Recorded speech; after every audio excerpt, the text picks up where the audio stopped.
الحمدللہ وکفی والصلاة والسلام علی عبادہ الذین اصطفیٰ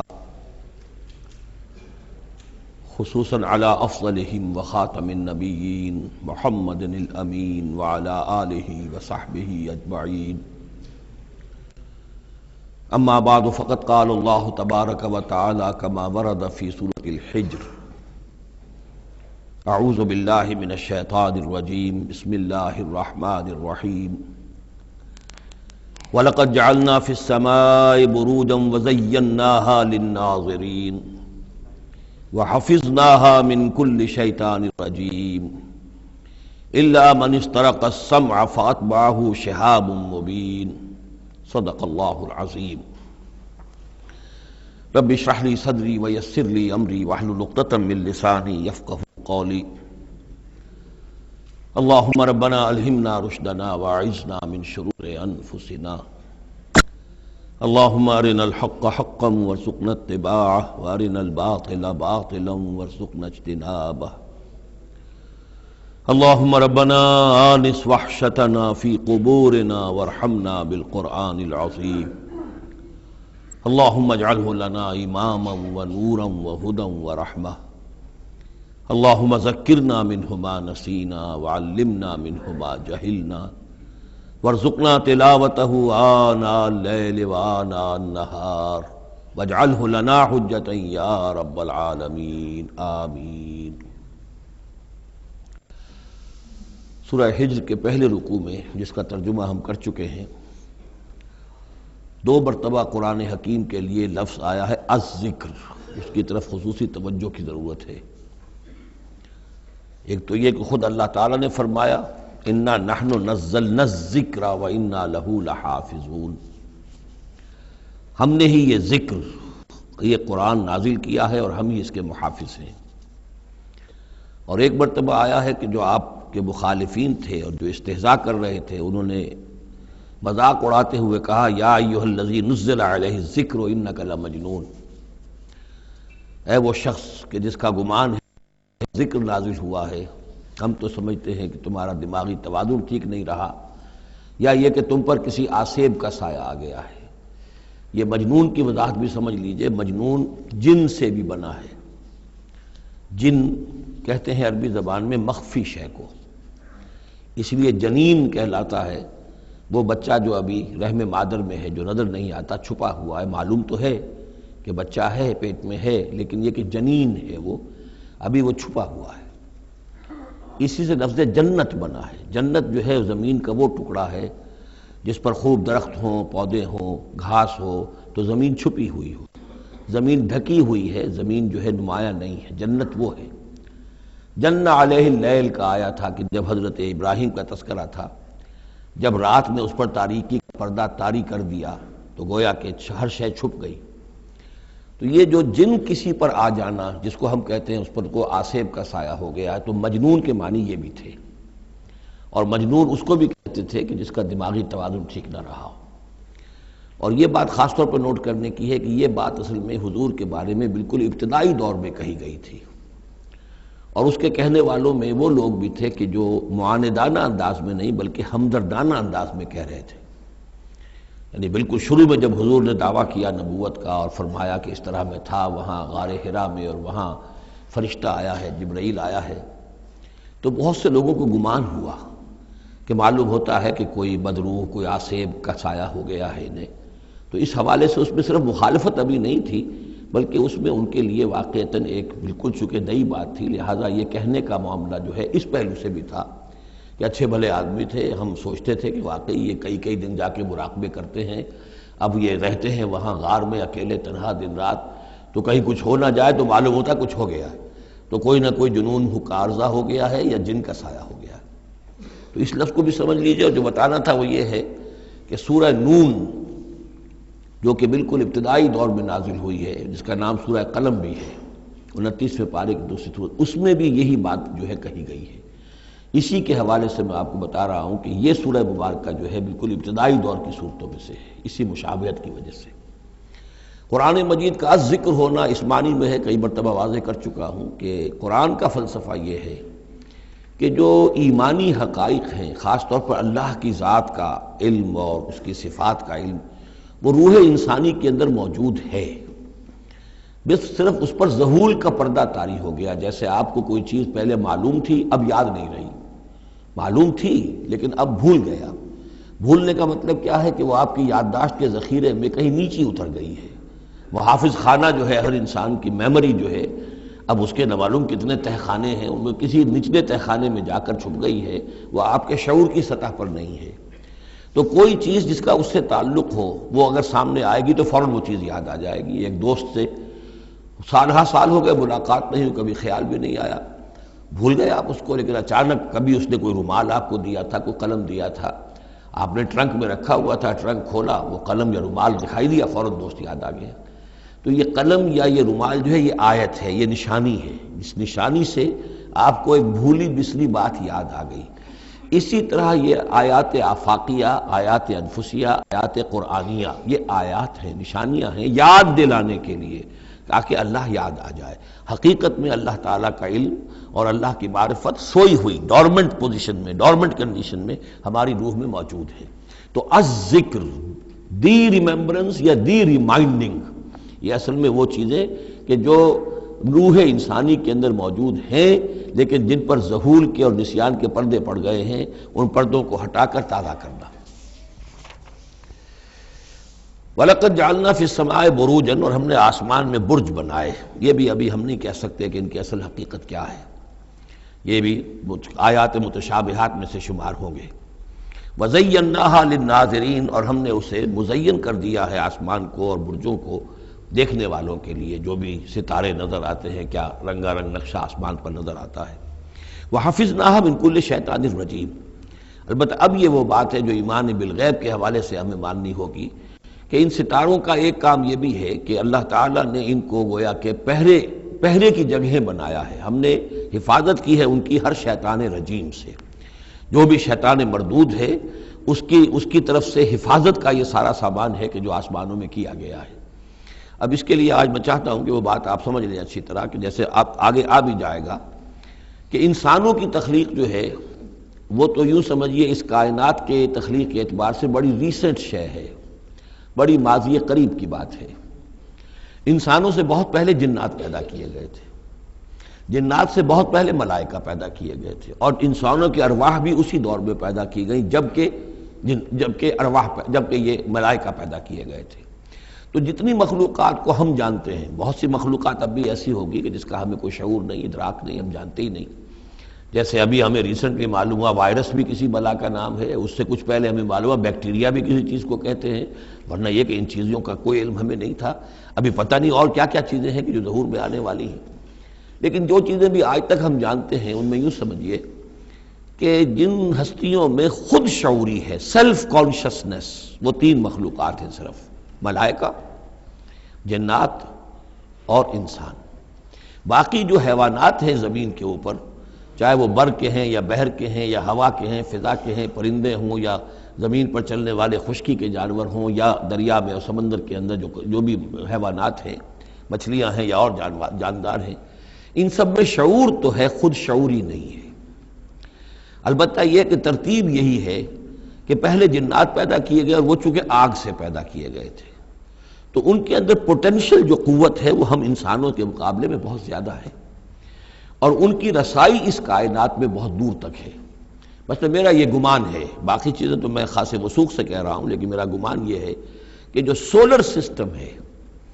چونکہ ہماری اس پوری جو ہماری یہ فیملی ہے، یہ خاندان ہے، جو یہ سولر سسٹم ہے، سورج کا کنبہ کہلاتا ہے، تو اس کا جو منبع سرچشمہ ہے وہ سورج ہے، اور معلوم ہوتا ہے کہ اسی کی آگ سے اور اسی کی لپٹ سے اور جنات کی تخلیق ہوئی ہے۔ تو یہ جنات، سولر سسٹم پورا کا پورا جو ہے وہ جنات کے دائرے میں داخل ہے، وہ اس میں آ جا سکتے ہیں۔ اس کے لیے انہیں کسی راکٹ کی ضرورت نہیں، کسی مشین کی ضرورت نہیں، کسی ذرائع کی ضرورت نہیں، بلکہ اس کی استعداد ان کے اندر موجود ہے۔ یہ پھر اپنی اس استعداد سے فائدہ اٹھا کر اس سے آگے جب ملائکہ کے ذریعے سے کچھ احکام اترتے ہیں، آسمان سے اللہ تعالیٰ کی کوئی تدبیر ہے، ملائکہ کے حوالے کیے گئے ہیں، تو یہ پھر ان سے کچھ چیزیں اچکنے کی کوشش کرتے ہیں، تاکہ وہ جا کر انسانوں میں سے جو وہ عامل لوگ ہیں، کاہن لوگ ہیں، ان کو جا کے ان کو کچھ بتا دیں کہ اب یہ ہونے والا ہے، اس لیے کہ ملائے اعلیٰ میں فیصلہ ہو گیا، اللہ تعالیٰ کے ہاں ایک چیز کی تدبیر جو ہے وہ طے ہو گئی، اب اللہ تعالیٰ نے فرشتوں کے حوالے کیا ایگزیکیوشن کے لیے۔ ایسے ہی ہے جیسے کہ پریزیڈنٹ ہاؤس سے تو ایک حکم جو ہے وہ جاری ہو گیا، اب اس کا اجرا ہوا ہے، اب کوئی ٹائپ کرے گا، ٹائپ کر کے اسے ڈسپیچ کرے گا، وہ پھر کسی جگہ پر پہنچے گا، پہنچتے پہنچتے وقت لگے گا۔ اگر وہ جو ٹائپسٹ ہے جس نے ٹائپ کیا ہے وہ ٹیلی فون کر دے کہ صاحب اب یہ حکم آنے والا ہے، وہ تو آ جائے گا، تو ظاہر بات ہے وہ حکم تو پہنچ گیا اس کو، اور اس کے حوالے سے وہ جس شخص کو اس نے یہ خبر دے دی ہے وہ اپنی دکان چمکا سکتا ہے کہ دیکھیے مجھے پہلے سے معلوم تھا کہ یہ حکم آنے والا ہے۔ تو اس کائناتی حکومت کے اندر یہ سلسلہ ہے جس کے لیے کہ پھر اللہ تعالیٰ نے اس سولر سسٹم سے آگے کی جو بھی یونیورس ہے اس میں، یہ میرا گمان ہے جو میں عرض کر رہا ہوں اللہ عالم، اس میں جنات کو آگے بڑھنے سے روکنے کے لیے ان ستاروں کے اندر وہ میزائلز نصب کر رکھے ہیں کہ جب بھی کوئی جنات میں سے ادھر آگے ٹریس پاس کرنے کی کوشش کرتا ہے تو اس پر وہ میزائل پھینکا جاتا ہے جس کو ہم شہاب ثاقب کہتے ہیں۔ یہ ہے پورا نظام کہ جو یہاں ہمارے سامنے آ رہا ہے۔ تو اس کی یہ حقیقت بہت حد تک تو یوں سمجھیے کہ ایمان بالغیب، کل من عند ربنا، ہمارے رب کے طرف سے ہے، ہم اس پر ایمان رکھتے ہیں، لیکن اب کسی نہ کسی حد تک یہ چیزیں جو ہے، جو بھی ہماری سائنٹیفک اب جو ارتقاء ہو رہا ہے، ترقی ہو رہی ہے، اس کے ساتھ کچھ نہ کسی درجے میں کورابوریشن ہو جاتی ہے۔ وَحَفِظْنَاهَا مِنْ كُلِّ شَيْطَانٍ رَجِيمٍ، اور ہم نے حفاظت کر لی ہے ان آسمانوں کی ان شیاطین سے کہ جو مردود ہیں، إِلَّا مَنِ اسْتَرَقَ السَّمْعَ، سوائے اس کے کہ جو کوئی چرا کے لے بھاگا، مطلب یہ کہ فرشتہ نازل ہو رہا ہے اور فرشتے کے ساتھ احکام بھی ہیں، چونکہ یہ وہ نوری ہے، یہ ناری ہے، نور اور نار کے درمیان فاصلہ بہت تھوڑا ہے، بہت قرب ہے، لہذا اس کی بدولت اسی وجہ سے یہ جن تھا جو تھا عزازیل، لیکن فرشتوں کے ساتھ اس کا اٹھنا بیٹھنا تھا، انہی میں شامل تھا،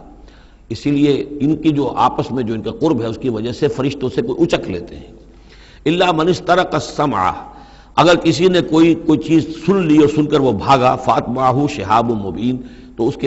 کا پیچھا کرتا ہے ایک انگارہ چمکتا ہوا۔ یہ مثائلز ہیں کہ جو اللہ تعالیٰ نے نصب کیے ہوئے ہیں۔ وَالْأَرْضَ مَدَدْنَاهَا، اور زمین کو ہم نے پھیلا دیا جیسے بستر پھیلایا جاتا ہے، وَأَلْقَيْنَا فِيهَا رَوَاسِيَ، اور اس میں ہم نے لنگر ڈال دیے۔ یہ پہاڑ جو ہیں قرآن مجید بار بار کہتا ہے کہ زمین کا جو سٹیبلائزنگ ایفیکٹ ہے ان پہاڑوں کا زمین کی حرکت کے دوران۔ فَأَنبَتْنَا فِيهَا مِنْ كُلِّ شَيْءٍ مَوْزُونٍ، اور اس میں ہم نے اگا دی ہر شے جو کہ بہت ہی اندازے سے ہے، یعنی یہ کہ جو بھی کوئی ایک شے بھی اگر ایک حد سے آگے بڑھ جائے تو وہ باقی ساری چیزوں کو ختم کر دے گی۔ بعض ایسی مچھلیاں ہیں کہ اگر ان کی جو ریپروڈکٹیو صلاحیت ہے،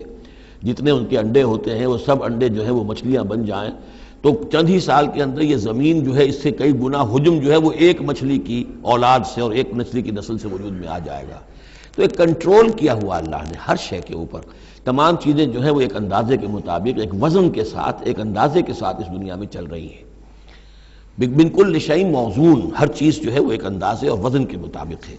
وَجَعَلْنَا لَكُمْ فِيهَا مَعَائِشَ، اور ہم نے اس میں تمہارے لیے طرح طرح کے معاش کے سلسلے پیدا کر دیے۔ وَمَن لَسْتُمْ لَهُ بِرَازِقِينَ، اور ہم تو ان کو بھی روزی کا سامان دیتے ہیں جن کو تم رزق نہیں دیتے۔ ایک تو یہ ہے کہ تمہارے پاس گھوڑا بندھا ہوا ہے، تمہیں فکر رہتی ہے چارہ اس کو دینا ہے، کچھ نہ کچھ دانہ ڈالنا ہے، لیکن کتنی مخلوقات ہماری ہے کہ تم نہیں ہو اس کو رزق دینے والے، ہم رزق پہنچا رہے ہیں۔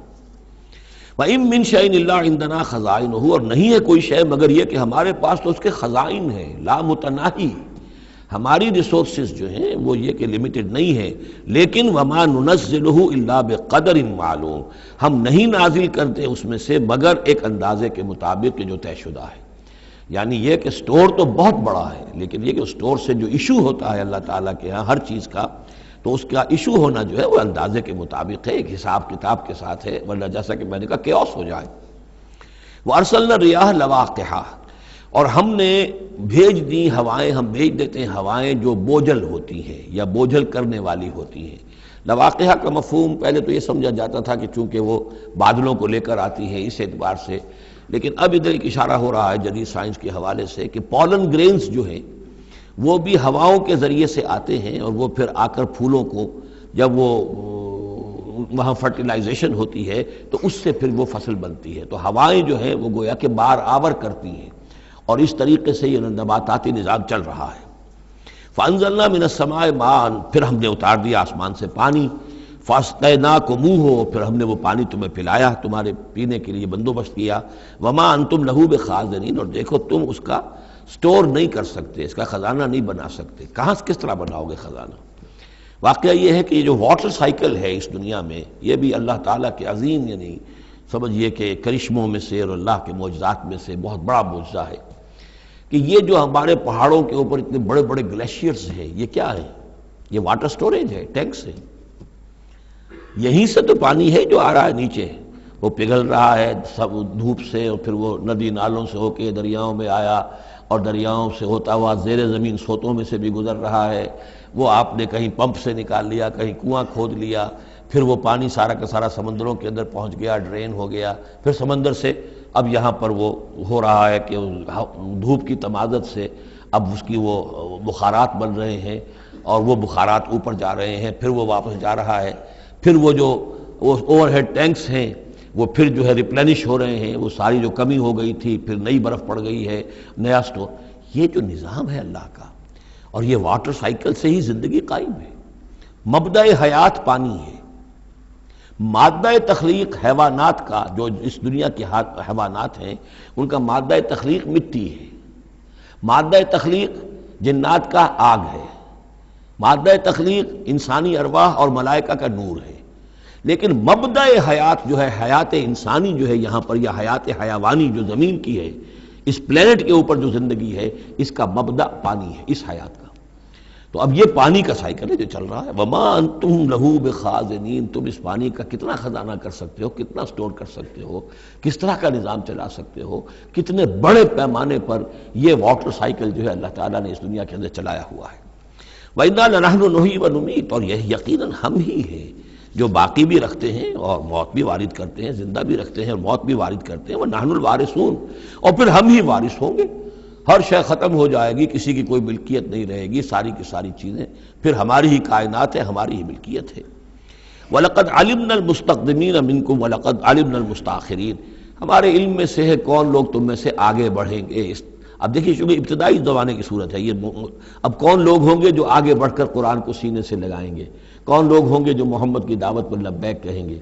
یعنی جو ہم پڑھ چکے ہیں سورہ توبہ میں، السابقون الاولون من المہاجرین والانصار والذین اتبعوہم بإحسان، یہ کون لوگ ہوں گے ہمیں معلوم ہے، ہم تو پہلے سے جانتے ہیں کہ ابو بکر ایک لمحے کی دیر نہیں لگائے گا، ہمیں معلوم ہے کہ عثمان کو ایک کچھ زیادہ وقت نہیں لگے گا، ہمیں معلوم ہے کہ ابو بکر کی تبلیغ سے یہ طلحہ اور زبیر اور عبد الرحمن ابن عوف اور سعید ابن زید اور یہ سب لوگ جو ہے ایمان لے آئیں گے، اور ہمیں یہ بھی معلوم ہے کون پیچھے رہ جائے گا، وہ بھی ہمیں معلوم ہے۔ وَلَقَدْ عَلِمْنَا الْمُسْتَقْدِمِينَ مِنْكُمْ وَلَقَدْ عَلِمْنَا الْمُسْتَأْخِرِينَ وَإِنَّ رَبَّكَ هُوَ يَحْشُرُهُمْ، اور پھر آپ کا رب ان سب کو جمع کرے گا۔ إِنَّهُ حَكِيمٌ عَلِيمٌ، یقیناً وہ کمال حکمت والا اور علم رکھنے والا ہے۔ اب جو اگلا رکوع آ رہا ہے سورہ مبارکہ کا، یہ اس اعتبار سے بڑا اہم ہے کہ اس میں تخلیق انسانی کے ضمن میں ایک بڑی ثقیل اصطلاح استعمال ہوئی ہے، اور یہ ثقیل اصطلاح 3 مرتبہ آئی ہے۔ اب ظاہر بات ہے کہ قرآن مجید جو ہے اگر اس طرح کی کوئی شکل اختیار کرتا ہے تو کوئی نہ کوئی حکمت اور ضرورت اس کی پشت پر ہوتی ہے۔ وَلَقَدْ خَلَقْنَا الْإِنسَانَ مِنْ صَلْصَالٍ مِّنْ حَمَإٍ مَّسْنُونٍ، اور یقیناً ہم نے انسان کو بنایا ہے اس مٹی سے جو سنی ہوئی تھی گارے کی اور پھر سوکھ کر کھنکنے لگی۔ حَمَإٍ مسنون، سنا ہوا گارا جس میں سے بدبو بھی اٹھ رہی ہو۔ دیکھیے یہ جو انسان کے مادہ تخلیق کے ضمن میں قرآن میں الفاظ آئے ہیں، اب ان کو گنتے جائیے۔ نمبر 1 تراب، مٹی سے بنایا انسان کو، مٹی میں پانی مل گیا، گارا بن گیا تو اس کو کہتے ہیں تین، من تین، خلقتنی من نار وخلقتہ من تین، یہ سورہ اعراف میں ہم پڑھائے ہیں۔ ابلیس نے کہا تھا کہ مجھے تو نے بنایا آگ سے اور اس کو بنایا آدم کو گارے سے، اور اب چاہتا اور مجھے حکم دے رہا ہے کہ میں اس کے سامنے جھکوں، میں تو اس کے سامنے نہیں جھک سکتا۔ 3 کے بعد آیا تین لازب، گارا پڑا رہے تو وہ جب اس کے اندر پھر کچھ چپچپاہٹ پیدا ہو جاتی ہے، اور یہ پرانے زمانے میں ہوتا تھا، اب تو میں سمجھتا ہوں کہ جدید نسل کو تو ان چیزوں کا علم ہی نہیں ہے۔ کچے گھر بنتے تھے تو انہیں لیپتے تھے، پوتتے تھے، گارا بناتے تھے، تغاری ہوتی تھی، پھر مٹی کے اندر تھوڑی سی توڑی ڈال دیتے تھے۔ کوئی آرگینک میٹر ڈالیں گے تو فرمنٹیشن ہوگی، فرمنٹیشن ہوگی تو لیس سا اٹھے گا، ورنہ یہ کہ گارا جو ہے اگر اس گارے سے اگر پلسٹر کریں گے تو وہ پھٹ جائے گا، لیکن جب وہ گارا ذرا سن جاتا ہے، اس میں لیس پیدا ہو جاتا ہے، تو پھر اب جب اس کے ساتھ لیپتے تھے دیواروں کو، میں نے تو اپنے بچپن میں یہ سب دیکھا ہے، ایسے گھروں میں ہم رہے بھی ہیں کہ جن میں یہی فرش بھی اسی طریقے سے لیپے ہوئے ہوتے تھے اور دیواریں بھی ہوتی تھیں، تو یہ کہ پھر اس کے اندر وہ ایک لیس سا پیدا ہو جاتا ہے فرمنٹیشن سے، وہ تینین لازم ہے۔ اس سے اگلی سٹیج یہ ہے کہ اب وہ سڑنے لگے، یہ یعنی فرمنٹیشن اتنی پہنچ گئی کہ اس میں ہے حمیم مسنون، سنا ہوا گارا، پھر اگر کسی وجہ سے وہ خشک ہو جائے تو اب وہ کھنکنے لگتا ہے۔ جیسے کہ کبھی آپ نے دیکھا ہوگا ساحل کے قریب یا کسی دلدلی علاقے میں پپڑی اوپر آ جاتی ہے، جس زمین کے اوپر جو ہے پپڑی سی ہوتی ہے، اس پر آپ چلتے ہیں تو وہ کر کر ٹوٹتی ہے، کھنکنے والی مٹی بن جاتی ہے، وہ سنا ہوا گارا خشک ہو کر کھنکنے لگتا ہے۔ یہ سٹیجز ہیں ان مادہ تخلیق کی کہ جو آدم یا انسان کی تخلیق کے ضمن میں قرآن میں آئے۔ حالانکہ ایک لفظ بھی کفایت کر سکتا تھا، مٹی سے بنایا، تین سے بنایا، گارے سے بنایا، پھر تین لازم سے بنایا، پھر حمیم مسنون سے بنایا، من صلصال کالفخار سے بنایا، اور صلصال من حمیم مسنون، پھر صلصال کالفخار آخری سٹیج ہے، وہ ایسے بجنے لگا جیسے کہ اب یہ جو ہے وہ آئے گا سورہ رحمان میں۔ تو اس سے یقیناً کورابریشن ہو رہی ہے کہ جو بھی ایوولوشن کا جو بھی نظریہ آیا ہے، اب اس میں اس کو بھول جائیے کہ اللہ تعالیٰ نے اسپیشل کریشن انسان کی اور باقی حیوانات ہو سکتا ہے اس ایوولوشن کے ذریعے سے پیدا کیے ہوں۔ اس وقت بحث جو ہے کریشن آف مین کے بارے میں نہیں کر رہا ہوں، لیکن یہ کہ سائنس نے بھی ایک تو یہ بات بتائی کہ یہ ساری حیات حیواناتی جو بھی زمین پر ہے یہ مٹی سے بنی ہے، گویا کہ متفق گردید رائے بو علی بارائے من، قرآن اور سائنس متفق ہو گئے۔ پھر یہ کہ اس میں مٹی کے اندر گارے کی شکل بنی، پانی ملا، مبدأ حیات پانی ہے، قرآن بھی کہہ رہا ہے۔ پھر یہ کہ وہ ساحلی علاقوں پر دلدل بنی، اور دلدل کے اندر پھر وہ فرمنٹیشن وہاں ہوئی، اور اسی میں پھر جب وہ دراڑیں سی پڑ جاتی ہیں سمندر کے قریب دلدلی علاقے میں، تو وہاں سے ان کا کہنا ہے کہ حیات کا آغاز ہوا، الجی یا امیبا، حیواناتی حیات، اور یا یہ کہ نباتاتی حیات کا۔ تو یہ چیزیں جو ہیں یہ سٹیجز تقریباً اسی کے ساتھ، یہ تمام الفاظ جو ہیں قرآن کے جو استعمال کر رہا ہے ان کے ساتھ کسی حد تک اس کا ایک ربط اور تعلق قائم ہوتا ہے۔ اور ہم نے بنایا انسان کو اس مٹی سے جو سڑنے کے بعد، اس گارے سے کہ جو سڑنے کے بعد سنا ہوا گارا پھر وہ کھنکنے لگا تھا سوکھ کر۔ والجان خلقناہ من قبل، اور جنات کو ہم نے پیدا کیا تھا پہلے، من نار السموم، لو کی آگ سے۔ اب یہ سموم سے مراد کیا ہے؟ بعد سموم آپ نے سنا ہوگا، وہ تیز لو جو آیا کرتی تھی، صحراؤں میں آتی ہے، آگ جھلس دینے والی گرم ہوا۔ تو اصل میں ایک ہوتا ہے جیسے کہ ہم نے فزکس میں پڑھا تھا، جن لوگوں نے تھوڑی بہت فزکس پڑھی ہوگی ایف ایس سی میں، کہ یہ جو شعلہ ہوتا ہے فلیم کا ایک حصہ وہ ہوتا ہے جو نظر آتا ہے، لیومینس، وہ نظر آتا ہے، اس کے اندر حرارت کم ہوتی ہے، اور ایک انویزیبل جو ہوتا ہے اس کے گرد حالہ جو نظر نہیں آتا، اس میں ہوتی ہے تیزی شدید جو ہوتی ہے، سب سے زیادہ ٹیمپریچر جو ہوتا ہے وہ اس میں ہوتا ہے کہ جو اس کا حصہ نظر نہیں آتا۔ اس حصے سے، آگ کی اس لو کی لپٹ سے، یا لو کی لپٹ سے جو بھی اسے کہیں، اس سے ہم نے جنات کو پیدا کیا۔ لیکن یہ سمجھ لیجئے کہ اس سے جنات پیدا کیے گئے، لیکن وہ آگ نہیں ہے۔ ہم مٹی سے پیدا کیے گئے لیکن مٹی نہیں ہے۔ اب ایک یہ کہ قلب ماہیت ہو چکی ہے، ہمارا جو یہ پروٹوپلازم ہے، جو ہمارے ٹیشوز ہیں، باڈی ٹیشوز، وہ مٹی تو نہیں ہے، اگرچہ سورس مٹی ہے، بنے مٹی سے ہیں، لیکن اب مٹی نہیں ہے۔ دوبارہ اگرچہ پھر یہ گل سڑ کر مٹی ہو جائیں گے، اس وقت مٹی نہیں ہے۔ اسی طریقے سے جنات آگ سے بنائے گئے لیکن آگ نہیں ہے، ہاں ان کا مادہ تخلیق آگ ہے۔ اور دوسرا یہ معلوم ہو گیا کہ وہ انسانوں کی تخلیق سے بہت پہلے پیدا کیے گئے۔ وَإِذْ قَالَ رَبُّكَ لِلْمَلَائِكَةِ إِنِّي خَالِقٌ بَشَرًا مِّن صَلْصَالٍ مِّنْ حَمَإٍ مَّسْنُونٍ، اور یاد کرو جب کہ کہا تھا آپ کے رب نے فرشتوں سے کہ میں بنانے والا ہوں ایک بشر اس کھنکناتے ہوئے سنے ہوئے گارے سے۔ پھر وہی الفاظ، من صلصال من حمأ مسنون، ثقیل لفظ ہے، ثقیل اصطلاح ہے۔ اور یہاں خاص طور پر نوٹ کیجئے کہ لفظ آدم نہیں آیا، بشر بنانے لگا ہوں۔ کہیں بھی قرآن مجید میں جہاں یہ تخلیق کے ابتدائی مراحل بیان ہوتے، لفظ آدم کہیں نہیں ملے گا آپ کو، سوائے وہ ایک آیت میں نوٹ کرا چکا ہوں سورہ آل عمران کی، کہ عیسیٰ کی مثال بھی اللہ کے نزدیک آدم کی سی ہے، خلقہ من تراب ثم قال له کن فیکون، وہ ایک مثال موجود ہے، لیکن باقی کہیں آپ کو بشر، انسان، جب میں بنانے والا ہوں ایک انسان اس مٹی سے سنے ہوئے گارے کی جو سوکھ کر کھنکھنانے لگی ہے، فَإِذَا سَوَّيْتُهُ، جب میں اس کا تسویہ کر لوں۔ تخلیق کے بعد تسویہ ہوتا ہے، جیسے کسی شے کا ایک ہیولہ بن گیا پھر اس کی نوک پلک سنواری جاتی ہے، مین سٹرکچر جو ہے کسی بلڈنگ کا کھڑا ہو گیا، اب اس کا آرکیٹیکچرل ٹچز ہیں، اس کے اوپر ڈیکوریشن ہے، اس پہ پینٹنگ ہے، یہ تسویہ ہے۔ فَإِذَا سَوَّيْتُهُ، پھر جب میں اسے پوری طرح نک سک سے درست کر دوں، صحیح بنا دوں، پورا کر لوں، وَنَفَخْتُ فِيهِ بِالرُّوحِ، اور پھونک دوں میں اس میں اپنی روح میں سے، کہ روحی ضمیر متکلم کا صیغہ ہے سیدھا سیدھا، فَقَعُوا لَهُ سَاجِدِينَ، تو گر پڑنا اس کے سامنے سجدے میں۔ فَسَجَدَ الْمَلَائِكَةُ كُلُّهُمْ أَجْمَعُونَ، اب یہ تیسری مرتبہ پڑھ رہے ہیں ہم قرآن حکیم میں یہ قصہ آدم و ابلیس۔ تو کیا سجدہ سب فرشتوں نے، کل کے کل نے، سب نے مل کر، دیکھیے یہ جو ہے تاکید کی انتہا ہے، فرشتوں میں سے کوئی بھی مستثنیٰ نہیں رہا، نہ جبرائیل، نہ میکائیل، نہ اسرافیل، الا ابلیس، سوائے ابلیس کے۔ اور اس میں پھر گمان ہوتا ہے کہ شاید یہ بھی فرشتہ تھا، فرشتہ نہیں تھا، اس کی وجہ سورہ کہف میں مل جائے گی۔ ابا ان یکون مع الساجدین، اس نے انکار کیا سجدہ کرنے والوں کے ساتھ ہونے سے۔ قال یا ابلیس ما لک الا تکون مع الساجدین، اللہ نے فرمایا ابلیس کیا ہوا تجھے، کیا سبب ہے، تو کیوں نہیں ہوا سجدہ کرنے والوں کے ساتھ؟ قال لم اکن لاسجد لبشر خلقتہ من صلصال من حمأ مسنون، اس نے کہا میرے لیے یہ روا نہیں ہے، میرے لیے ممکن نہیں ہے کہ میں سجدہ کروں اس بشر کو جس کو تو نے پیدا کیا ہے سنے ہوئے گارے سے، جبکہ وہ کھنکھنانے لگا ہوا۔ قال فاخرج منها فانک رجیم، اللہ نے فرمایا تو نکل جاؤ یہاں سے، اس میں سے نکل جاؤ، اس لیے کہ اب تم مردود ہو گئے ہو۔ وان علیک اللعنۃ الی یوم الدین، اور اب تم پر لعنت رہے گی یوم الدین تک، جزا و سزا کے دن تک، یوم بعث بعد الموت تک۔ قال رب فانظرنی الی یوم یبعثون، تو اس نے درخواست کی کہ پروردگار پھر مجھے ذرا مہلت دے دے، ڈھیل دے دے اس دن تک کے لیے جس دن کے یہ دوبارہ اٹھائے جائیں گے۔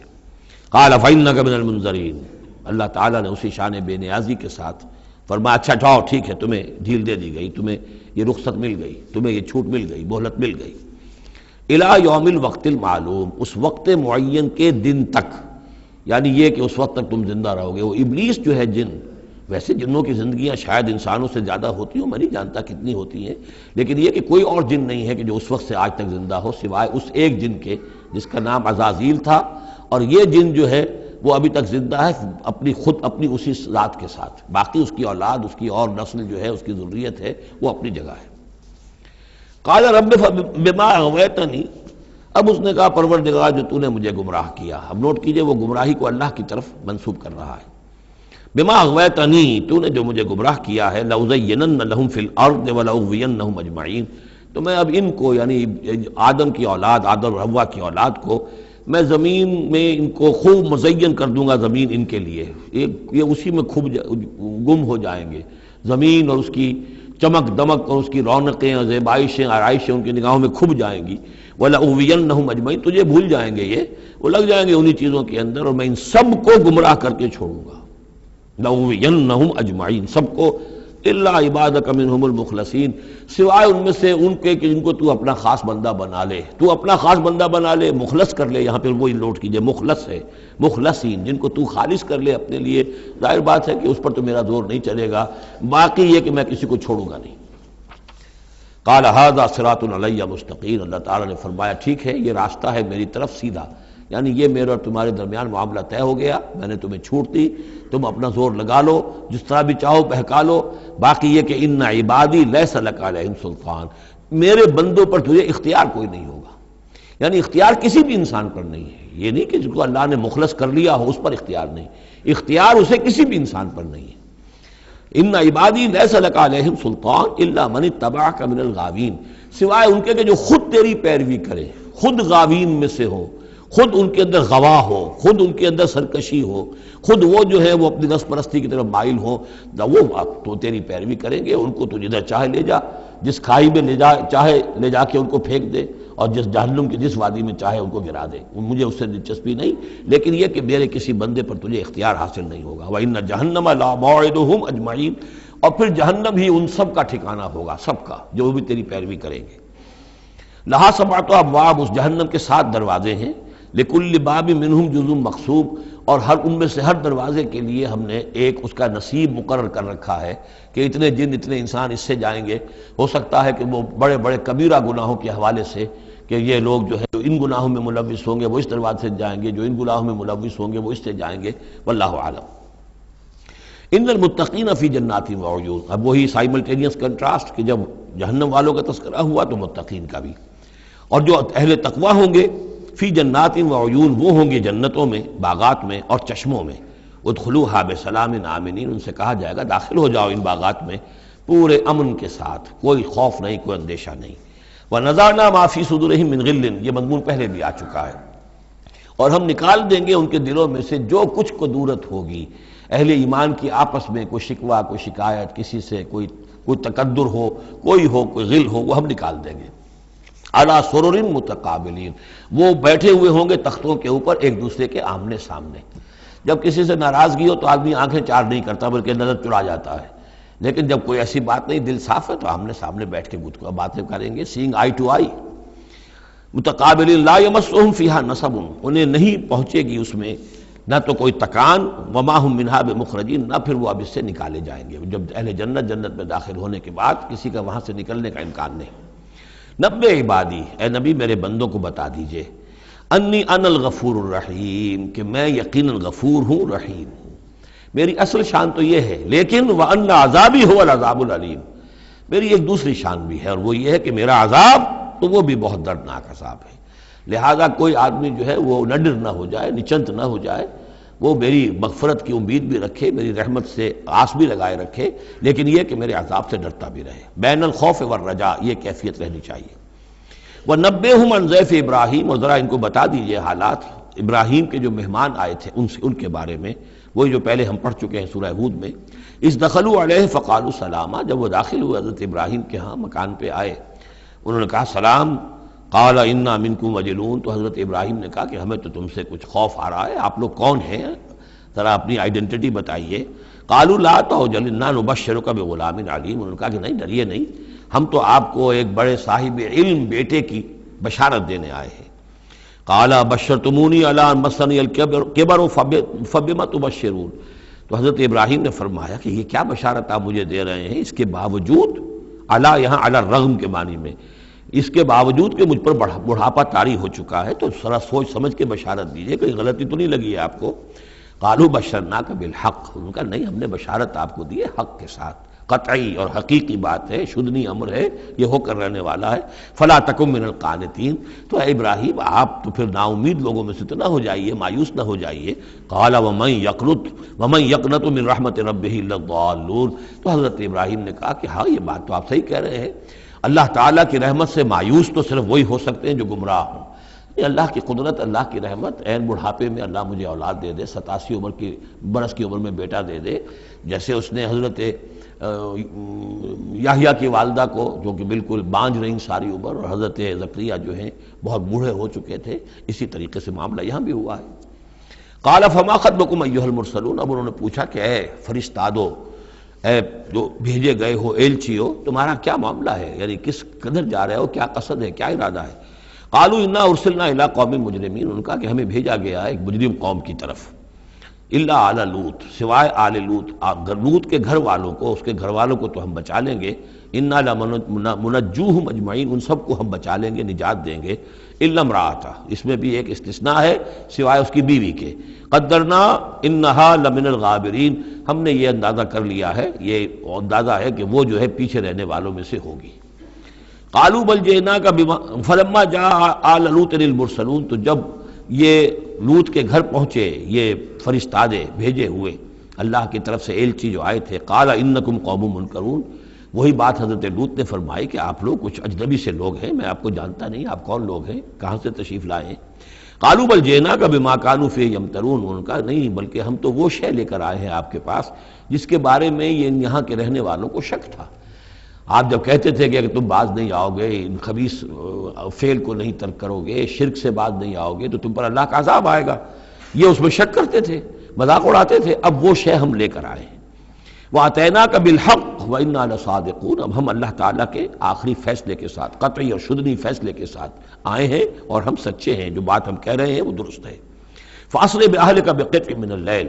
تو آپ اپنے گھر والوں کو لے کر نکل جائیے رات کے ایک حصے میں کہ ابھی رات باقی ہو، صبح ہونے سے پہلے پہلے نکل جائیے، وَاتَّبِعْ أَدْبَارَهُمْ اور آپ بھی ان کے پیچھے پیچھے جائیے، وَلَا يَلْتَفِتْ مِنْكُمْ أَحَدٌ اور کوئی آپ میں سے پیچھے مڑ کر اب دیکھے نہیں، یعنی کوئی دوستی، کوئی یاد آ رہی ہو، کوئی تعلقات اب جو ہے وہ ستا رہے ہوں دل کو، وَامْضُوا حَيْثَ تُؤْمَرُونَ اور اب چلے جائیے وہاں جہاں آپ کو حکم ہوا ہے، وَقَضَيْنَا إِلَيْهِ اور یہ بات ہم نے اس کو بتا دی، یہ فیصلہ ہم نے کنوے کر دیا اسے، ذالک الامر یہ فیصلہ، ان دابر ہؤلاء مقطوع مصبحین کہ ان لوگوں کی جڑ صبح ہوتے ہی کاٹ دی جائے گی، یعنی یہ کہ اس پوری قوم کو تہس نہس کر دیا جائے گا، دونوں شہر جو ہیں نسیہ منسیہ کر دیے جائیں گے، یہاں کوئی ایک متنفس بھی نہیں بچے گا۔ وجاء اہل المدینۃ یستبشرون اور اب آئے لوگ وہ دوڑے ہوئے بدماش لوگ جو ہیں وہ خوشیاں مناتے ہوئے آئے کہ بڑے خوبصورت لڑکے جو ہیں آج مہمان ہو کر آئے ہیں لوط کے ہاں، تو ہمارے لیے بڑا اچھا موقع ہے۔ قال ان هؤلاء ضیفی فلا تفضحون حضرت لوط نے ان سے کہا یہ دیکھو میرے مہمان ہیں، مجھے رسوا نہ کرو، واتقوا اللہ ولا تخزون اللہ کا تقوی اختیار کرو اور میری بے آبروئی مت کرو۔ قالوا اولم ننهک عن العالمین انہوں نے کہا کہ دیکھو لوط ہم نے تمہیں تمام جہانوں والوں سے روکا ہوا نہیں ہے کہ تم ٹھیکہ مت لو کسی کا، ہم جس کے ساتھ جو چاہیں کریں، تم کون ہوتے بیچ میں آنے والے، تم کو ٹھیکیدار بن گئے ہو پوری دنیا کے۔ اولم ننہک کیا ہم نے منع کیا تمہیں، نہیں کیا تمہیں کہ تمام جہان والوں کی حمایت میں نہ کھڑے ہو جایا کرو۔ قال ہؤلاء بناتی ان کنتم فاعلین ان کا یہ میری بیٹیاں حاضر ہیں، اگر تمہیں کچھ کرنا ہی ہے تو یہ کہ ظاہر اللہ تعالیٰ نے تمہارے لیے جو جوڑے بنائے ہیں تو وہ تو عورتیں ہیں، تو وہ ہے میں عرض کر چکا ہوں، اس سے مراد یہ بھی لی گئی ہے کہ میری قوم کی جو یہ بیٹیاں ہیں تمہارے گھروں میں پڑی ہیں جن کو تم نے چھوڑا ہوا ہے، اصل میں تو تمہارے لیے اللہ تعالیٰ نے وہ فطری راستہ بنایا تھا، یا یہ کہ انہوں نے اتمام حجت کے لیے، جس کو کہتے ہیں پنجابی میں برے کو گھر پہنچانا، یا آخری بات بھی کہی ہو کہ میں ایسا ہی اگر کوئی معاملہ ہے تو کوئی دو بڑے سردار جو ہیں انہیں کہا ہو کہ میں اپنی بیٹیوں کا نکاح تم سے کیے دیتا ہوں، تمہیں اگر کوئی اس طرح کی کوئی حاجت ہے، لعمرک انہم لفی سکرتہم یعمہون تو انہوں نے کہا یہ اللہ تعالیٰ کی طرف سے ہے، قسم ہے تیری جان کی وہ لوگ تو اپنے اس نشے کی حالت میں بدمست تھے اور بالکل اندھے ہو گئے تھے، عین میم ہے والا ہے یہ، دل کے اندھے ہو چکے تھے۔ فاخذتہم الصیحۃ مشرقین تو پھر انہیں آ پکڑا ایک چنگھاڑ نے اجالا ہونے کے وقت، مشرق یہ مشرق نہیں ہے مشرق ہے، مشرق ہے اجالے کی جگہ، صبح جہاں سے نکلتی ہے وہ مشرق ہے، شرق کے معنی جو ہے اصل میں وہ روشنی ہے، تو اسی سے یہ مشرقین صبح ہونے کا وقت، سورج نکلتے وقت جب اجالے کا وقت ہوا تو ان کو ایک چنگھاڑ نے آ پکڑا، فجعلنا عالیہا سافلہا تو ہم نے اس کے اوپر والے حصے کو نچلا بنا دیا، یعنی تل پٹ کر دیا،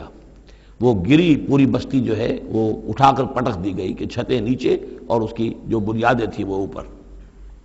وَأَمْطَرْنَا عَلَيْهِمْ حِجَارَةً مِّن سِجِّيلٍ اور پھر ہم نے ان پر بارش برسائی، سجیل مٹی کے کنکروں کی بارش۔ ان فی ذلک لآیات للمتوسمین یقیناً اس میں نشانیاں ہیں ان لوگوں کے لیے جو حق کے متلاشی ہوتے ہیں۔ یہ جو اسم کا لفظ ہے الف سین میم، اور الف جو ہے اس میں ادھر حقیقت جو اصل اس کا حروف اصلیہ میں سے نہیں ہے، سین میم ہے اصل، یہ ہوتے علامت، اسم کے معنی بھی علامت ہے، یہ میرا نام ہے، یہ آپ کا نام ہے، یہ علامت ہے کہ جس سے میرے نام سے آپ پہچانتے ہیں، تو جو لوگ علامتوں سے متوسم باب تفاعل بن جائے گا، جو علامتوں سے حقیقت کو پہچاننا چاہیں، جو آیات آفاقیہ، آیات تاریخیہ، آیات انفسیہ، آیات قرآنیہ سے حقیقت کو جاننا چاہیں، ان فی ذلک لآیات للمتوسمین وَإِنَّهَا لَبِسَبِيلٍ مُقِيمٍ اور وہ جو بستیاں تھیں وہ سیدھی راہ پر واقع ہوئی تھیں، یعنی یہ سیدھا راستہ تھا جو یمن سے جاتا تھا فلسطین تک، میڈیٹرینین کے ساحل تک، اور یہ سیدھا راستہ تھا کیروان روٹ، مشرق و مغرب کے درمیان یہی لنک تھا، سویز کینال تھی نہیں، اور ابھی یہ راستہ جو تھا round the Cape of Good Hope, یہ تو کہیں جا کر 1498 میں واسکو ڈی گاما نے تلاش کیا ہے، تو یہ راستہ معلوم ہی نہیں تھا، سویز کینال تھی نہیں، تو ساری جو مشرق اور مغرب کی ٹریڈ ہوتی تھی وہ یہ تھی کہ ہندوستان اور چین اور یہ جاوا ملایا وغیرہ جو ہیں یہ ہند چینی کے جتنے یہ سب سامان آتا تھا یمن کے ساحل پر، یورپ کے سارے ممالک کا سامان آ جاتا تھا شام کے ساحل پر، فلسطین کے ساحل پر، اب ان دو کے درمیان یہ قافلے چلتے تھے، یہ کیروانز تھے کہ جو یہاں سے لے کر سامان ادھر، ادھر کا سامان ادھر، تو یہ راستہ ہے امام مقیم، سبیل المقیم اس کو کہا گیا، سیدھا راستہ، سیدھی شاہراہ، اسی پر یہ اصحاب ہجر کے بھی مسکن تھے، اسی پر پھر یہ اصحاب مدین کے بھی تھے، اور یہ بستیاں بھی اسی راستے پر واقع ہوئی تھیں۔ ان فی ذلک لآیۃ للمؤمنین، یقیناً اس میں نشانی ہے اہل ایمان کے لیے، وان کان اصحاب الایکۃ لظالمین، اسی طریقے سے جو بن والے تھے مدین والے وہ بھی بہت ظالم تھے، یہ ایکا کا لفظ بھی ان کے لیے آیا ہے، یہ مدین والے۔ فانتقمنا منہ، یہاں پہ صرف تذکرہ ہو رہا ہے، یہاں تذکرہ آپ نے دیکھا جو صرف حضرت لوط علیہ السلام کا ہوا ہے اس انباء الرسل کے انداز میں، باقی حضرت ابراہیم کا تذکرہ ہو گیا ہے وہ وہی ہے قصص النبیین کے انداز میں، باقی یہاں پر جو تذکرے ہو رہے ہیں یہ بھی صرف ذکر ہے، یہ انباء الرسل کا ذکر ہے، کہ جیسے حضرت شعیب، لیکن شعیب کا نام نہیں یہاں آیا بلکہ یہ کہ صرف یہ کہ مدین والے، فانتقمنا منہم، ان سے بھی ہم نے انتقام لیا،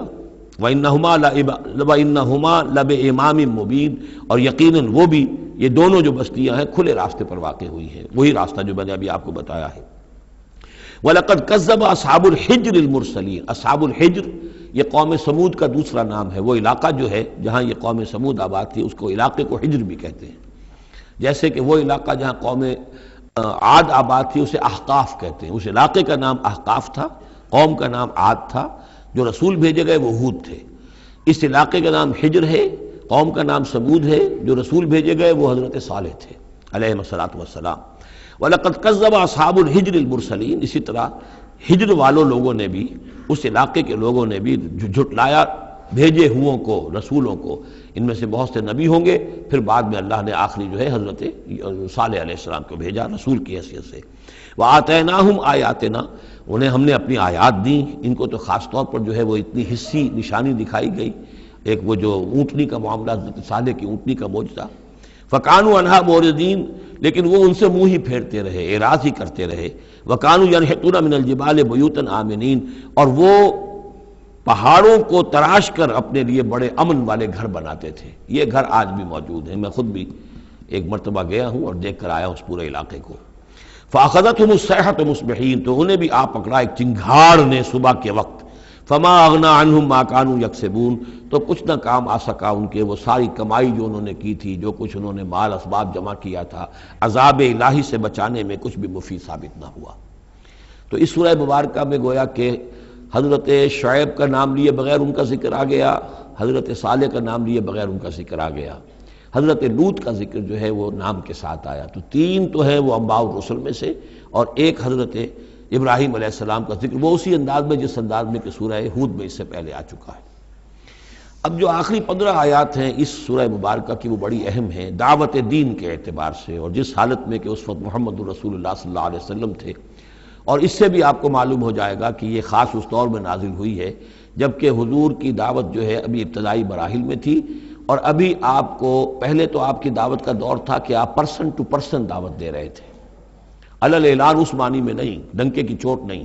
بلکہ جن سے تعلق تھا، جن سے دوستی تھی، جن سے پرانی واقفیت تھی، جس سے آپ کہیں گے کہ پرسن ٹو پرسن جو ہے دعوت چل رہی تھی، اگرچہ کوئی دور بھی حضور کی دعوت میں انڈر گراؤنڈ دور کا نہیں آیا ہے،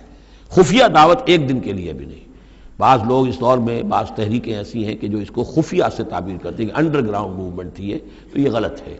انڈر گراؤنڈ دعوت کا حضور کی دعوت میں سیرت میں ایک دن بھی نہیں ہے۔ البتہ یہ ضرور ہے کہ جیسے ایک نیچرل ایک تدریج ہوتی ہے، اس کے اندر ایک ترقی ہوتی ہے کسی معاملے کے اندر، پہلے آپ نے ذاتی جن سے تعلقات تھے، حضرت ابوبکر بہت پرانے دوست تھے، ان سے سب سے پہلے ان سے بات کی ہے، گھر میں حضرت خدیجہ جو آپ کی اہلیہ تھی ان سے بات کی، حضرت علی ہیں جو چچا زاد بھائی ہیں بلکہ زیر تربیت ہیں، زیر کفالت ہیں، ان سے بات کی ہے، اپنا جو غلام تھا جسے آزاد کر کے منہ بولا بیٹا بنایا ہوا ہے اس سے بات کی، اس طریقے سے پرسن ٹو پرسن۔ لیکن پھر یہ کہ تقریباً 3 سال کے بعد پھر آپ کو حکم ہوا کہ اب آپ ڈنکے کی چوٹ علل اعلان دعوت شروع، وہ آیت اس صورت مبارک میں آ رہی ہے۔ وما خلقنا السماوات والارض وما بینہما الا بالحق، اور ہم نے نہیں بنایا، تخلیق فرمایا آسمانوں کو اور زمین کو اور جو کچھ ان کے مابین ہے مگر حق کے ساتھ۔ پرپز فل کریشن ہے یہ پرپز لیس نہیں ہے، ایٹ رینڈم نہیں ہے، یہ کوئی کھلنڈرے کا کھیل نہیں ہے جیسے کہ ہندو مائتھولوجی میں ہے، رام کی لیلا ہے، جیسے کوئی بچہ ہے کھیلتا ہے، اب بچے کے کھیلنے میں کوئی حکمت تھوڑا ہی ہوتی ہے، اس نے ایک کھلونا اٹھایا اور پٹخ دیا، پھر کوئی دوسرا اٹھایا پھر پٹخ دیا، پھر پہلا اٹھا لیا، اب اس میں کوئی حکمت تو نہیں ہے۔ اسی طریقے سے رام جی جو ہیں کھیل رہے ہیں، جس کو چاہتے ہیں تخت سے اٹھا کر زمین پہ پٹخ دیتے ہیں، جس کو چاہتے ہیں وہ جو تیلی اس کو اٹھا کے وہ راجہ بنا دیتے ہیں. تو یہ کھیل ہے رام کا، رام کی لیلا ہے یہ. تو یہ تصور اسلام میں نہیں ہے. یہ کائنات کی تخلیق بالحق ہے. ربنا ما خلقت ھذا باطلا سبحانک فقنا عذاب النار. تیری ذات اس سے بہت اعلیٰ اور عرفہ ہے، پاک ہے کہ تیرے بارے میں یہ گمان کیا جائے کہ تو نے یہ کائنات ایسے ہی بنا دی کھیلنے کے لیے، اور یہ کوئی آپ تیرا مشغلہ ہے. نہیں. وما خلقنا السماوات والارض وما بینہما الا بالحق وان الساعۃ لآتیۃ. اس حق کا فیصلہ یہ ہے، اس حق کا منطقی نتیجہ یہ ہے کہ قیامت آ کر رہے. اس لیے کہ باقی تمام چیزیں تو انسانوں کے لیے پیدا کی گئی ہیں، ان کی ساری توجہ یہی ہو جائے گی انسان کاہے کے لیے پیدا کیا گیا، اور خاص طور پر انسان میں جو اخلاقی حص رکھی گئی ہے. By very nature, by his very nature he knows this is good this is evil. یہ جو اس کے اندر ایک شعور ہے، ایک تمیز ہے، یہ ایول ہے یہ گڈ ہے، یہ اچھا ہے یہ برا ہے. اب اس کا نتیجہ کیا نکل رہا ہے؟ یہاں تو الٹے نتیجے نکلتے ہیں. بہت سے اچھے لوگ جو ہیں انہیں فاقے آ رہے ہوتے ہیں، اور بہت بدماش جو ہیں وہ یہاں پہ عیش کر رہے ہوتے ہیں. تو یقیناً کوئی اور زندگی ہونی چاہیے، اور یقیناً کوئی دن ہونا چاہیے کہ جس میں بھرپور حساب کتاب ہو جائے، نیکوکاروں کا حساب کتاب ہو جائے، اور پھر ان کی زندگی ایسی ہو کہ بھرپور صلہ انہیں ان کا مل سکے، اور بدکاروں کی بدکاریوں کا حساب کتاب ہو جائے، اور پھر ایسی زندگی ہو، ایسا نظام ہو کہ انہیں پوری سزا مل سکے. تو یہ گویا کہ حق کا تقاضا ہے. وما خلقنا السماوات والارض وما بینہما الا بالحق وان الساعۃ لآتیۃ. قیامت آ کر رہے گی. فاصفح الصفح الجمیل. تو اے نبی آپ ذرا ابھی خوبصورتی کے ساتھ درگزر سے کام لیجئے. یعنی یہ کہ یہ مجرم کہیں بھاگ کے نہیں چلے جائیں گے، ہماری پکڑ سے نکل نہیں جائیں گے، قیامت آئے گی،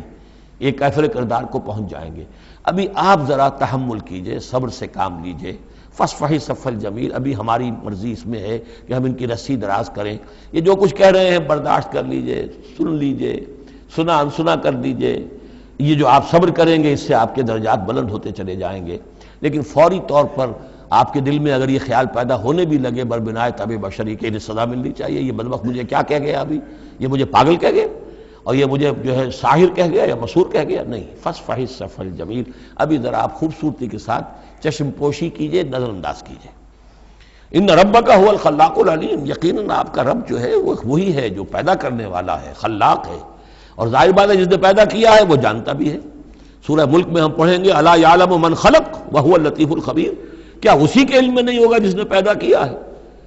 وہ تو جانتا ہے ہر شے کو. اب یہ گھڑی جس نے بنائی ہے اسے تو معلوم ہے اس میں کون کون سا پرزہ ہے، کہاں کہاں ہے، اس کے اپنے ہاتھ کا اس کے اندر جو ہے ٹکایا گیا ہے. میں واقف نہیں ہوں اس کے اندر کیا کچھ ہے، لیکن گھڑی کا بنانے والا تو جانتا ہے. الا یعلم من خلق. کیا وہی نہ جانے گا جس نے پیدا کیا؟ وہو الخلاق العلیم. وہ تو خلاق اور علیم ہے. وَلَقَدْ آتَيْنَاكَ سَبْعًا مِّنَ الْمَثَانِي. دل جوئی کے لیے حضور سے فرمایا، اور ہم نے آپ کو دی ہیں وہ 7 آیتیں جو آپ کا وظیفہ ہیں. دوہرا دوہرا کر پڑھتے رہا کیجئے، دوہرا دوہرا کر پڑھتے رہا کیجئے. اس پر تقریباً اجماع ہے امت کا کہ اس سے مراد ہے سورہ فاتحہ. 7 آیتیں جو بار بار پڑھی جاتی ہیں. اب آپ دیکھیے کہ ہر شخص جو نماز پڑھتا ہے دن میں کتنی مرتبہ سورہ فاتحہ پڑھ رہا ہے، ہر نماز میں کتنی مرتبہ پڑھ رہا ہے. دوہرا دوہرا کر یہ آیت جو ہے، جیسا کہ ہم نے جب سورہ فاتحہ پڑھ رہے تھے، من لم یقرأ بفاتحۃ الکتاب لا صلاۃ لمن لم یقرأ بفاتحہ، اس کی کوئی نماز ہی نہیں ہے. نماز کا جزو لازم ہے. بلکہ قسمت الصلاۃ بینی و بین عبدی نصفین والی حدیث میں نے آپ کو سنائی، حدیث قدسی، تو وہ تو اصل الصلاۃ ہے ہی سورہ فاتحہ. والقرآن العظیم. اور یہی بڑا قرآن ہے. یعنی یہ اپنی اہمیت کے اعتبار سے، اپنی فضیلت کے اعتبار سے خود اپنی جگہ پر سورہ فاتحہ ایک قرآن عظیم کا درجہ رکھتی ہے. اسی لیے اس کو اساس القرآن بھی کہا، اس کو کافیہ بھی کہا، شافیہ بھی کہا گیا، یہ ام القرآن بھی ہے. وَلَقَدْ آتَيْنَاكَ. اے نبی ہم نے اتنی بڑی بڑی دولتیں آپ کو دی ہیں. یہ کیوں گنایا جا رہا ہے یہ ذرا آگے آپ کو معلوم ہو جائے گا. کیونکہ بہرحال حضور کو یہ احساس ہوتا تھا یا نہیں ہوتا تھا، دیکھنے والوں کو تو احساس ہوتا تھا. ابو جہل مالدار ہے، ولید بن مغیرہ اتنا بڑا چودھری ہے، یہ محمد تو یتیم تھے، کوئی بال دولت ان کے پاس نہیں، کوئی ان کی حیثیت نہیں. ہاں کچھ عرصے سے کچھ کھا پی بھی رہے ہیں تو بیوی کا مال ہے، اپنا تو نہیں ہے. یہ ان کی نگاہوں میں جو ان کے معیارات تھے، جو ان کے اندازے تھے سوچنے کے، وہ تو یہ تھے. اس حوالے سے یہاں بظاہر حضور سے خطاب ہے، لیکن اصل میں ان کو بتایا جا رہا ہے کہ بدبختو تمہیں کیا معلوم ہم نے ان کو کتنی بڑی دولت دی ہے. وَلَقَدْ آتَيْنَاكَ سَبْعًا مِّنَ الْمَثَانِي وَالْقُرْآنَ الْعَظِيمِ. ہم نے ان کو وہ 7 آیتیں عطا کی ہیں. ایک حدیث کے مطابق جیسی آیت نہ قرآن میں اتری کوئی اور اس کے مثل، اور نہ تورات میں نہ انجیل میں. یہ سورہ فاتحہ ہے، وَلَقَدْ آتَيْنَاكَ سَبْعًا مِنَ الْمَثَانِي وَالْقُرْآنَ الْعَظِيمَ وَلَا تَمُدَّنَّ عَيْنَيْكَ إِلَىٰ مَا مَتَّعْنَا بِهِ أَزْوَاجًا مِّنْهُمْ۔ تو اے نبی آپ کی نگاہیں نہ اٹھیں اس ساز و سامان کی طرف جو ہم نے ان کو عطا کیا ہے۔ ابو جہل کو اگر دے رکھا ہے، ولید بن مغیرہ کو دے رکھا ہے، اور بڑے سرداروں کو دے رکھا ہے، ان کی جائیدادیں ہیں، ولید بن مغیرہ کے باغات طائف میں بھی ہیں، اس کی جائیداد طائف میں بھی ہے، مکے میں بھی ہے، آپ کی نگاہ ادھر اٹھے ہی نہ۔ پر کاہ کے برابر، جیسا کہ ایک حدیث میں آتا ہے کہ دنیا مافیہا کی حیثیت اگر اللہ کی نگاہ میں ایک مچھر کے پر کے برابر بھی ہوتی تو اللہ کسی کافر کو ایک گھونٹ پانی بھی اس دنیا سے نہ دیتا۔ جو اللہ کا ماننے والا اور جاننے والا، اللہ کو جاننے والا ہو، تو اس کی نگاہ میں تو پھر اس دنیا و مافیہا کی وہی وقت ہونی چاہیے، وہ متاثر نہ ہو یہاں کی چمک دمک سے، آپ کی نگاہ اٹھے ہی نہ۔ لا تمدن عینیک الی ما متعنا بہ ازواجا منہم، ان کو جو ہم نے دے رکھا ہے ساز و سامان اور زیبائش اور آرائش جو ہے، آپ کی نگاہیں ادھر نہ اٹھیں۔ ولا تحزن علیہم، اور اب دیکھیے ان کے اوپر جو بھی اب عذاب آئے گا یا جس عذاب کے مستحق ہو رہے ہیں، آپ اس پر غم بھی نہ کھائیے۔ ٹھیک ہے، یہ آپ کا کنبہ ہے، قبیلہ ہے، اب ابو لہب آپ کا چچا بھی ہے، لیکن یہ کہ اب غم نہ کیجئے آپ۔ وَاخْفِضْ جَنَاحَكَ لِلْمُؤْمِنِينَ، اور آپ اپنے کندھوں اور بازوؤں کو ذرا جھکا کر رکھیے اہل ایمان کے لیے۔ یہ ہمارے فقراء جب آتے ہیں، یہ جو غلام طبقے سے جو لوگ آئے ہیں، یہ لوگ جو گرے پڑے طبقات سے تعلق رکھتے ہیں، جب یہ آپ کے پاس آئیں تو آپ ان کا استقبال کیجئے۔ فَقُلْ سَلَامٌ عَلَيْكُمْ كَتَبَ رَبُّكُمْ عَلَىٰ نَفْسِهِ الرَّحْمَةَ، تو اس انداز میں ان کا استقبال کیجئے، ان کے سامنے تواضع کیجئے، ان کے سامنے اپنے کندھوں کو جھکائیے۔ وَاخْفِضْ جَنَاحَكَ لِلْمُؤْمِنِينَ، یہی مضمون ایک مرتبہ پھر سورہ طٰہٰ کے اندر آئے گا۔ وَاخْفِضْ جَنَاحَكَ لِمَنِ اتَّبَعَكَ مِنَ الْمُؤْمِنِينَ، اہل ایمان یہ جو آپ کی پیروی کر رہے ہیں، آپ اپنے ذرا کندھے ان کے سامنے جھکا کر رکھیے۔ یا یہ حکم دیا گیا ہے اولاد کو والدین کے بارے میں، اگلی صورت میں آ جائے گا سورہ بنی اسرائیل میں، کہ ان کے لیے اپنے کندھوں کو، اپنے بازوؤں کو ذرا جھکا کر رکھا کرو، والدین کے سامنے تن کر نہ کھڑے ہو کہ کندھے جو ہیں اٹھے ہوئے ہیں، بلکہ کندھے ذرا دبا کر۔ وَاخْفِضْ جَنَاحَكَ لِلْمُؤْمِنِينَ وَقُلْ إِنِّي أَنَا النَّذِيرُ الْمُبِينُ، اور کہہ دیجئے کہ میں تو صرف خبردار کرنے والا ہوں، کھلم کھلا خبردار کرنے والا، میری اس کے سوا کوئی ذمہ داری نہیں ہے۔ كَمَا أَنزَلْنَا عَلَى الْمُقْتَسِمِينَ، جیسے کہ ہم نے نازل کیا ہے ان پر کہ جنہوں نے تقسیم کر لیا ہے، الذین جعلوا القرآن عضین، قرآن کو انہوں نے بوٹلیاں بنا لیا ہے، اس کو توڑ کے ٹکڑے کر دیا ہے۔ اب اس کے اندر دو رائے ہیں، ایک تو یہ کہ اس قرآن سے مراد یہی قرآن ہے، اور مذاق اڑایا کرتے تھے لوگ، یہ جو بھی تھے ابو جہل اور اس کے ساتھی،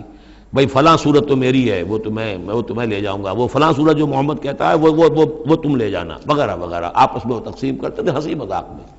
تو اس حوالے سے انہوں نے قرآن کو بوٹیاں بنا کر اپنے اندر تقسیم کرنا شروع کر دیا ہے۔ ایک رائے یہ ہے، مجھے وہ زیادہ قرین قیاس معلوم ہوتا ہے کہ قرآن کے لفظ کا اطلاق تورات پر بھی ہوا ہے، کہ یہ قرآن وہ ہے جو محمد پر نازل ہوا، ولا بالذی بین یدیہ، ایک اور جگہ ہم آگے چل کر دیکھیں گے، وہ قرآن جو اس سے پہلے تھا، اور وہ گویا کہ وہ تورات تھی اللہ کی کتاب۔ تو جس طریقے سے تورات کے ٹکڑے ٹکڑے کر دیے تھے یہود نے، اور قراطیسا تجعلونہ قراطیسا تبدونہا وتخفون کثیرا، یہ ہم پڑھ چکے ہیں سورہ انعام کی آیت نمبر 91 میں، تو جیسے کہ ٹکڑے ٹکڑے کر کر اور کچھ حصہ ظاہر کیا کچھ چھپایا، تو ان دونوں کی رائے ہے وہ میں نے آپ کے سامنے پیش کر دی۔ فَوَرَبِّكَ لَنَسْأَلَنَّهُمْ أَجْمَعِينَ، تو تیرے رب کی قسم اے محمد صلی اللہ علیہ وسلم، ان سب کو ہم جمع کر کے رہیں گے، اما نسألنہم اجمعین، ہم ان سے پوچھ کر رہیں گے۔ یہ لفظ وہی آ گیا ہے فَلَنَسْأَلَنَّ الَّذِينَ أُرْسِلَ إِلَيْهِمْ وَلَنَسْأَلَنَّ الْمُرْسَلِينَ، یہ جو سورہ اعراف کی آیت نمبر 6 تھی، ہم لازماً پوچھ کر رہیں گے ان سے بھی جن کی طرف رسولوں کو بھیجا گیا، اور ان سے بھی کہ جن کو رسول بنا کر بھیجا گیا۔ فَوَرَبِّكَ لَنَسْأَلَنَّهُمْ أَجْمَعِينَ، تو آپ کے رب کی قسم ہم ان سب سے پوچھ لیں گے، حساب کتاب لے لیں گے، یہ تھوڑے سے وقت کی بات ہے، آپ ذرا صبر کیجئے۔ اما کانوا یعملون، جو کچھ کہ یہ کر رہے تھے، فاصدع بما تؤمر، یہ ہے وہ آیت۔ اب ڈنکے کی چوٹ علی الاعلان کہیے جس چیز کا آپ کو حکم ہوا ہے۔ یہ جب حکم آیا حضور کو تو پھر آپ کوہ صفا پر کھڑے ہوئے، اور پھر آپ نے وہاں، اگرچہ ظاہر بات ہے کہ اس کا کوئی امکان نہیں تھا کہ آپ ننگے ہو جاتے، لیکن جو وہاں کا رواج تھا وہ یہ تھا کہ اگر کسی شخص کے پاس کوئی ایسی خبر آتی تھی کہ فلاں قبیلے کے لوگ جو ہیں آج رات ہمارے اوپر حملہ کریں گے، شب خون ماریں گے، اب کیسے لوگوں کو بتائیں، کوئی کمیونیکیشن ماس میڈیا تو ہے نہیں، کیسے خبر دیں، کیا کریں؟ تو وہ یہ کرتا تھا کہ وہ شخص کپڑے اتار کے مادر ذات برہنہ ہو کر کسی اونچی جگہ کھڑا ہو جاتا تھا، تاکہ ہر طرف سے لوگ دیکھ لیں کہ ایک ننگا آدمی کھڑا ہے، نذیر عمیان کہتے تھے اسے، ننگا خبردار کرنے والا۔ اب جہاں تک اس کی آواز جا رہی ہے آواز لگاتا تھا وا صباحا، ہائے وہ صبح جو آنا چاہتی ہے، آیا چاہتی ہے، اس لیے کہ صبح کے وقت ہوتے تھے حملے، یہ جس کو آج کل آپ کہتے ہیں small hours of the morning, وہ بہت غفلت کا وقت ہوتا ہے آدمی کا، صبح رات کے 2-3 بجے جو ہے ٹھنڈی ٹھنڈی نیند آئی ہوتی ہے، اس وقت وہ آتے تھے، حملہ کرتے تھے، لوٹ مار کرتے تھے، قتل کرتے تھے اور بھاگ جاتے تھے۔ تو وا صباح، ہائے وہ صبح جو آیا چاہتی ہے۔ تو اب لوگ دوڑتے تھے کہ بھائی کہاں کی خبر آئی ہے، کون ہے، کون سا قبیلہ ہے، کس کے بارے میں اطلاع ہے، اطلاع صحیح ہے غلط ہے۔ تو یہ ان کا رواج تھا۔ تو حضور نے یہ کیا، صرف ایک چیز اس میں سے نکال دی، ننگے ہونے کا سوال نہیں تھا معاذ اللہ، لیکن آپ بھی کھڑے ہو گئے کوہ صفا پر، وا صباحا کا نعرہ لگایا۔ اب لوگ آئے دوڑے، کوئی خبر دی ہے، محمد دینا چاہتے ہیں، کوئی بات ہے، بڑی اہم کوئی بات ہے۔ وہاں آپ نے پھر اپنی دعوت پیش کی۔ تو اسی مجمع میں پھر ابو لہب نے کہا تھا تبا لک لہذا جمعتنا، تمہارے لیے ہلاکت ہو، ہمیں اس کام کے لیے جمع کیا تھا، ہم اپنے بڑے بڑے اہم کاموں میں لگے ہوئے تھے۔ وہ مہاجن تھا، کہیں مہاجنی سود اپنا لین دین کا حساب کر رہا ہوگا بیٹھا ہوا، میں وہ سب چھوڑ کر آیا ہوں کہ کوئی خاص اہم بات تم نے بتانی ہے، لیکن تم نے یہ کیا کیا۔ تو یہ ہے وہ واقعہ، اور اس سے معلوم ہو جاتا ہے کہ یہ سورہ مبارکہ جو ہے اسی دور کی، ابتدائی دور کی ہے۔ فاصدع بما تؤمر واعرض عن المشرکین، تو اب ڈنکے کی چوٹ کہیے اب، جو کہ آپ کو حکم دیا گیا ہے، اور ان مشرکوں سے اعراض کیجئے، پرواہ نہ کیجئے ان کی۔ انا کفیناک المستہزئین، یہ جو استہزاء کرنے والے ہیں، تمسخر اڑانے والے ہیں، ہم آپ کی طرف سے ان کے لیے کافی ہوئے رہیں گے، ان کی کوئی مخالفت آپ کا کچھ بال بیکا نہیں کر سکے گی۔ الذین یجعلون مع اللہ الہا آخر، جو اللہ کے ساتھ ساتھ اور بھی الہ گھڑے بیٹھے ہوئے ہیں۔ فسوف یعلمون، تو عنقریب انہیں معلوم ہو جائے گا کہ اصل حقیقت کیا ہے اور وہ کس طرح کی گمراہیوں میں پڑے ہوئے تھے۔ اب وہ آیت آ گئی جس کا کئی مرتبہ میں حوالہ دے چکا ہوں، اور سورہ انعام میں خاص طور پر وَلَقَدْ نَعْلَمُ، اے نبی ہمیں خوب معلوم ہے، اَنَّكَ يَضِيقُ صَدْرُكَ بِمَا يَقُولُونَ، کہ جو کچھ یہ لوگ کہہ رہے ہیں اس سے آپ کا سینہ بھجتا ہے۔ کسی نے پاگل کہہ دیا، کسی نے مجنون کہہ دیا، آصیب کا سایہ آ گیا، کوئی ہمدردی کے انداز میں آ کے کہتا ہے۔ عتبہ ابن ربیعہ ایک دفعہ آیا، چونکہ وہ بزرگ تھا، خاندان کا معمر آدمی تھا، بھتیجے میرے بڑے تعلقات ہیں عاملوں سے بھی، کاہنوں سے بھی، واقعی اگر کوئی تم پر کوئی سایہ ہو گیا ہے، کوئی بری روح کوئی آ گئی ہے تو مجھے بتا دو، میں بلا کے لے آؤں گا، علاج کرا دوں گا تمہارا۔ اب کوئی کچھ کہہ رہا ہے، کوئی کچھ کہہ رہا ہے، کسی نے کہا شاعر ہے، کسی نے کہا کہ ایک انہوں نے غلام پکڑ کے رکھا ہوا ہے، عجمی غلام، اسے کمرے میں بند کیا ہوا اپنے گھر کے اندر، اور وہ عالم ہے بہت بڑا جو پورے پچھلی کتابوں کا جاننے والا، اس سے ڈکٹیشن لیتے ہیں اور پھر آ کر ہم پر دھونس جماتے ہیں کہ یہ اب وہی آئی ہے۔ تو یہ ساری باتیں سنتے تھے حضور صلی اللہ علیہ وسلم، تو آپ کو تکلیف پہنچتی تھی، کوفت ہوتی تھی۔ وَلَقَدْ نَعْلَمُ، اے نبی یہ نہ سمجھیے کہ ہمیں اندازہ نہیں ہے کہ آپ کو کوفت ہو رہی ہے، آپ کو تکلیف ہو رہی ہے، آپ کا سینہ بھیجتا ہے۔ وَلَقَدْ نَعْلَمُ أَنَّكَ يَضِيقُ صَدْرُكَ بِمَا يَقُولُونَ، کہ جو کچھ یہ لوگ کہہ رہے ہیں اس سے آپ کا سینہ بھیجتا ہے۔ فَسَبِّحْ بِحَمْدِ رَبِّكَ، بس اپنے رب کے حمد میں اور تسبیح میں لگے رہیے، تسبیح کیجئے اپنے رب کی حمد کے ساتھ، اسی سے آپ کے دل کو سکون ہوگا، اطمینان ہوگا، اسی سے یہ کہ آپ کے لیے استقامت اور صبر کے راستے جو ہیں وہ کھلتے چلے جائیں گے۔ وَقُم مِّنَ السَّاجِدِينَ، اور سجدہ کرنے والوں میں ہو جائیے، آپ سجدہ کیجئے، تسبیح کیجئے، حمد کیجئے، اپنے رب کے ساتھ تعلق مع اللہ ہے کہ جو ان تمام سختیوں کو آپ کے لیے آسان کر دے گا۔ جتنا اللہ سے اپنے اس قلبی اور ذہنی رشتے کو مضبوط سے مضبوط تر بنائیں گے، اتنی ہی یہ تمام چیزیں جو ہیں آپ پر ہلکی ہوتی چلی جائیں گی۔ وَاعْبُدْ رَبَّكَ حَتَّىٰ يَأْتِيَكَ الْيَقِينُ، اور اپنے رب کی بندگی میں، پرستش میں لگے رہیے یہاں تک کہ وہ یقینی بات آ جائے۔ اور وہ یقینی بات کیا ہے؟ جو یقینی شے ہے، شدنی ہے، موت، یعنی یہ کہ تا دم آخر دم فارغ مباش، اندری رہ میں تراش و میں خراش، آخری وقت تک اس بندگی میں اپنے لگے رہیے، جو بھی آخری موت جب تک آ جائے، یا موت سے مراد یہ بھی ہو سکتا ہے یقین سے، یقینی بات اللہ کی مدد آ جائے، اللہ کی طرف سے غلبہ حاصل ہو جائے اور اللہ تعالیٰ کی نصرت آ جائے، اللہ کا فیصلہ آ جائے، لیکن عام طور پر گمان یہی ہے کہ اس سے مراد موت ہے۔ وَاعْبُدْ رَبَّكَ حَتَّىٰ يَأْتِيَكَ الْيَقِينُ، اور اپنے رب کی بندگی اور پرستش میں لگے رہیے یہاں تک کہ وہ یقینی شے وقوع پذیر ہو جائے۔ بارک اللہ لی ولکم فی القرآن العظیم ونفعنی وإیاکم بالآیات والذکر الحکیم۔